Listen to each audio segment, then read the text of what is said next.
ഒരു കുടുംബം ഒരുമിച്ച് വാശിയോടെ ഒരു കാര്യം ചെയ്യാൻ മുന്നിട്ടിറങ്ങിയാൽ എങ്ങനെ ഉണ്ടാകും? വാശിയുടെ കാര്യം പറഞ്ഞാൽ നമ്മുടെ കുടുംബങ്ങളിലൊക്കെ വാശിയുണ്ട്. വാശിയുള്ള അപ്പനുണ്ട്, വാശിക്ക് ചില കാര്യങ്ങൾ ഒറ്റയ്ക്ക് ചെയ്യുന്ന അമ്മമാരുണ്ട്. പക്ഷേ ഒരു കുടുംബത്തിലെ അപ്പനും അമ്മയും മക്കളും വാശി പിടിച്ചാലോ? കുടുംബനാഥൻ ഒറ്റയ്ക്കല്ല, കുടുംബനാഥയും മക്കളും ഒരുമിച്ച് ആ കുടുംബം ഒന്നടങ്കം ഒരേ മനസ്സോടെ വാശിയോടെ ഒരു തീരുമാനമെടുത്ത് നീങ്ങിയാലോ? വാശി എന്നാൽ മത്സരബുദ്ധിയോടെയുള്ള ഒരു വാശിയല്ല കേട്ടോ. ഒരുമിച്ചെടുത്ത ഒരു നല്ല തീരുമാനത്തിന്റെ വാശി, അത് നിറവേറ്റാനുള്ള വാശി, ബഹ്റൈനിലെ ഷെയ്ഖിന്റെ അടുത്ത് വരെ എത്തിച്ച വാശി, ആ ഭരണാധികാരിയുടെ പ്രീതി നേടിക്കൊടുത്ത വാശി, ഇന്നും തളർത്താത്ത വാശി. ഞാനിന്ന് പരിചയപ്പെടുത്തുന്നത് ബഹ്റൈനിൽ ജീവിക്കുന്ന ഒരു മലയാളി കുടുംബത്തെയാണ്. ഷാബു എന്നാണ് ആ കുടുംബനാഥന്റെ പേര്. ഭാര്യ ക്രിസ്റ്റീനയും മക്കളായ അൽഫോൺസനും ഇവാഞ്ചലിനും അടങ്ങുന്നതാണ് ഷാബുവിന്റെ കുടുംബം. ആ കുടുംബം ഒരുമിച്ച് അപ്പനും അമ്മയും മക്കളും ചേർന്ന് ഒരു തീരുമാനമെടുത്തു. എന്താണെന്നോ, തങ്ങളെ ബഹ്റൈനിലെ സൽമാൻ ഷെയ്ഖിന് മുന്നിൽ സംപ്രീതരാക്കിയ ദൈവകാരുണ്യത്തെ സ്മരിച്ചുകൊണ്ട് ബൈബിൾ എല്ലാവരും എഴുതുക. ഓർക്കണം, അമ്മമാർ ഒറ്റയ്ക്ക് ബൈബിൾ എഴുതിയ ഒത്തിരി വീടുകളുണ്ട്. ചില അപ്പന്മാരും എഴുതിയിട്ടുണ്ട്, ചില മക്കളും എഴുതിയിട്ടുണ്ട്. അതൊക്കെ ഒറ്റപ്പെട്ട വലിയ കാര്യങ്ങളാണ്, അഭിനന്ദനങ്ങൾ. പക്ഷേ ഇതിന്റെ പ്രത്യേകത, ഈ വീട്ടിലെ 4 പേരും, അപ്പനും അമ്മയും 2 മക്കളും മത്സരിച്ച് സ്നേഹത്തോടെ ബൈബിൾ എഴുതുകയാണ്. ഇതൊരു വേറിട്ട സാക്ഷ്യമാണ്.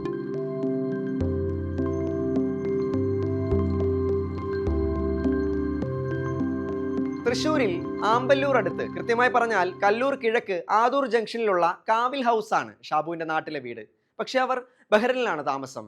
അലൂമിനിയം ഫാബ്രിക്കേഷൻ പഠിച്ച് പിന്നീട് വിദേശ നാട്ടിലേക്ക് പോയ ഷാബുവിനെ ഷെയ്ഖുമായിട്ടുള്ള ബന്ധത്തിൽ ദൈവം എത്തിച്ചു. ഇന്ന് അദ്ദേഹവും കുടുംബവും വളരെ ഉന്നതമായ ജീവിതം നയിക്കുമ്പോഴും വന്ന വഴി ആ കുടുംബം മറന്നില്ല. തങ്ങൾക്ക് അനുഗ്രഹമായി മാറിയ തിരുവചനം എഴുത്ത് അവർ ഇപ്പോഴും തുടരുന്നു.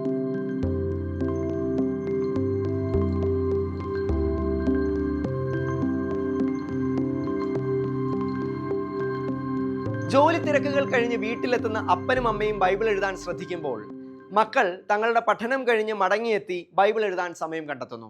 അത് വെറുതെ അങ്ങ് എഴുതുകയല്ല, വളരെ നീറ്റായി ലെജിബിൾ ആയിട്ടുള്ള എഴുത്ത്. വചനം എഴുതി തുടങ്ങിയപ്പോൾ വന്ന മാറ്റങ്ങളെക്കുറിച്ച് ഷാബു പറഞ്ഞത് ഇങ്ങനെയാണ്. ചില വചനം എഴുതുമ്പോൾ നമ്മുടെ മനസ്സിലേക്ക് അത് ശരിക്കും ഉൾക്കൊള്ളും. പക്ഷെ ആ ദിവസം തന്നെ നമ്മുടെ കൂട്ടുകാരന്മാരുടെ ഭാഗത്തുനിന്ന് എന്തെങ്കിലും ഇതുണ്ടാകുമ്പോൾ നമുക്ക് ഈ വചനം നമ്മുടെ മനസ്സിലേക്ക് ആശ്രയിക്കുന്ന വചനം നമുക്ക് മനസ്സിൽ വരും. അപ്പൊ നമ്മൾ അങ്ങനെ ഒരുപാട് ക്ഷമിക്കാൻ പറ്റൊരു സാഹചര്യം ഉണ്ടായിട്ടുണ്ട്. പക്ഷെ മനസ്സിൽ ചില സമയത്ത് വിഷമൊക്കെ തോന്നും. പക്ഷെ ദേഷ്യപ്പെട്ടിട്ട് ഞാൻ ഇതുവരെ ആരോടും വർത്തനം പറഞ്ഞിരിക്കുകയാണ് ജീവിതത്തിൽ നമ്മള്. പക്ഷെ ഉള്ളില് ദേഷ്യം വരുന്നുണ്ട്. അപ്പൊ നമ്മൾ സംസാരിക്കുമ്പോൾ കാര്യം പറയും. ഭൗതികമായും ആത്മീയമായും വളരുന്നതിനൊപ്പം പഠന മേഖലകളിലും ബൈബിൾ എഴുത്ത് മക്കളെ സഹായിച്ചു. അൽഫോൺസൺ എന്ന കൊച്ചുമിടുക്കൻ പറയുന്നത് കേട്ടോ. മലയാളം എഴുതുന്നുണ്ട്, എക്സാമിലൊക്കെ ഉണ്ടാക്കി എഴുതും. അതുപോലെ മനസ്സിലായില്ല. എക്സാമില് ക്രിയേറ്റീവായിട്ട് എഴുതുന്നുണ്ട്, ഒരു വലിയ ഉപന്യാസങ്ങളൊക്കെ എഴുതും. അത് അതിനൊക്കെ വളരെ ഈസി ആയിട്ട് ചെയ്യാൻ പറ്റും. ഇതിനു മുമ്പ് മലയാളം പാടായിരുന്നു മോനെ? മലയാളം എല്ലാവർക്കും ഭയങ്കര ബുദ്ധിമുട്ടായ ഒരു സബ്ജക്റ്റ് സ്കൂളിൽ. ബൈബിൾ എഴുത്താണോ മാറ്റം കൊണ്ടുവന്നത്? ബൈബിൾ എഴുതാൻ അതിന് മുന്നേ ചെറുതായിട്ടൊക്കെ പഠിക്കണ്ടേ, പക്ഷെ ബൈബിൾ എഴുതിയപ്പോ ഒന്നുകൂടി വലിയൊരു മാറ്റം. ഉറപ്പാ? ഇപ്പൊ മോൻ എഴുതിക്കൊണ്ടിരിക്കുന്ന ഏത് ഭാഗമാ? ഷാബു അവധിക്ക് നാട്ടിലേക്ക് വരുമ്പോൾ തനിക്ക് ഏറ്റവും പ്രിയപ്പെട്ടവരോട് എന്ത് കൊണ്ടുവരണം എന്ന് ചോദിക്കും. അവർക്കൊക്കെ ഒരേ സ്വരത്തിൽ ഒന്നേ പറയാനുള്ളൂ: ഷാബു ബേക്ക് ചെയ്ത ആ കുക്കീസ്, അത് വളരെ വിശിഷ്ടമാണ്. മറ്റൊന്നും കൊണ്ടുവന്നില്ലെങ്കിലും ആ കുക്കീസ് കൊണ്ടുവരണം. ഷാബു തയ്യാറാക്കുന്ന ഈ കുക്കീസിന് നാട്ടിലും ആരാധകർ ഏറെയാണ്. സ്വന്തമായി തന്നെ തയ്യാറാക്കുന്ന ഹോം മെയ്ഡ് ആയിട്ടുള്ള ബിസ്ക്കറ്റ് ആയതിനാൽ നാട്ടുകാർക്കും പ്രിയപ്പെട്ടവർക്കും ഇടയിൽ പോലും ഈ ബിസ്ക്കറ്റ് ഒരു തരംഗമായി.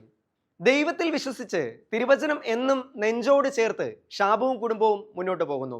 ബഹ്റൈൻ ഷെയ്ഖിന്റെ മുന്നിൽ സുവിശേഷമായി മാറിയ ആ വളർച്ച ഷാബു ചേട്ടൻ തന്നെ വിവരിക്കും. ഞാൻ 2001 ബഹ്റൈനിലേക്ക്, അവിടുത്തെ ക്രൗൺ പ്രിൻസിന്റെ പാലസിലേക്ക് സ്റ്റുവാർഡായിട്ട് ഇവിടുത്തെ സാർ മുഖേന ജോലിക്ക് പോകുന്നത്. അതിനു മുമ്പ് ഞങ്ങൾക്ക് ഇവിടെ അലുമിനിയം ഫാബ്രിക്കേഷൻ്റെ വർക്കായിരുന്നു. പക്ഷെ ആ വർക്ക് ഭയങ്കര ഇഷ്ടമായിരുന്നു. അതുകൊണ്ട് ഞാൻ ഒരിക്കലും പ്രതീക്ഷിച്ചിരുന്നില്ല ഗൾഫിലേക്കോ അല്ലെങ്കിൽ വേറെ ഏതെങ്കിലും ജോലി മേഖലയിലേക്കോ ഞാൻ മാറുമെന്ന്. പക്ഷെ ദൈവത്തിൻ്റെ ഹിതം മറ്റൊന്നായിരുന്നു. ഞാൻ ഇവിടെ പള്ളിയിലൊക്കെ കൊയറിൽ വളരെ സജീവമായിരുന്നു. പാട്ട് പാടാനും തബല വായിക്കാനൊക്കെ എൻ്റെ പരമാവധി സമയം ഞാൻ ഈശോയ്ക്ക് വേണ്ടി ചെലവഴിച്ചിരുന്നു. അതുപോലെ തന്നെ ഇവിടെ ഒരു കുടുംബ രജിസ്റ്റർ എഴുതാൻ എനിക്കൊരു അവസരം കിട്ടി. എഴുതാൻ ഭയങ്കര ഇഷ്ടമായിരുന്നു. അപ്പോൾ എൻ്റെ കഴിവ് ദൈവമഹത്വത്തിനായിട്ട് ഉപയോഗിക്കാൻ പറ്റി. അങ്ങനെ ഞാൻ ബഹ്റൈനിലേക്ക് പോയി അവിടെ സ്റ്റുവാർഡായിട്ട് വർക്ക് ചെയ്തു.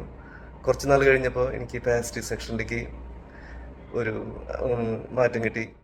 അപ്പോൾ എൻ്റെ ഒരു മനസ്സിലുണ്ടായിരുന്നത് ഒരു സുവിശേഷ വേല എന്ന പോലെ ഈ ജോലിയെ അർപ്പണബോധത്തോടും ആത്മാർത്ഥതയോടും കൂടെ ചെയ്യുക എന്നൊരു ചിന്ത എൻ്റെ ചെറുപ്പം തൊട്ട് തന്നെ ആ ഒരു ചിന്ത എൻ്റെ മനസ്സിലുണ്ടായിരുന്നു. തൻ്റെ അധ്വാനവും വിയർപ്പും എല്ലാം സുവിശേഷ വേലയായി ചെയ്തപ്പോൾ, സുവിശേഷത്തെ മുൻനിർത്തി ചെയ്തപ്പോൾ അത് ഷാബുവിനും കുടുംബത്തിനും നന്മയായി പരിണമിച്ചു. പെട്ടെന്നൊരു ദിവസം ആയിരുന്നില്ല ഇതെല്ലാം സംഭവിച്ചത്. പടിപടിയായി അദ്ദേഹത്തെ ദൈവം ഉയർത്തി. കഷ്ടപ്പാടിന് നടുവിൽ നിന്നും ദൈവം വളർത്തിയ ഒരു കുടുംബം. ഇതിനിടയിലെല്ലാം ജോലി മേഖലയിൽ ഒരുപാട് പ്രതിസന്ധികളുണ്ടായിരുന്നു.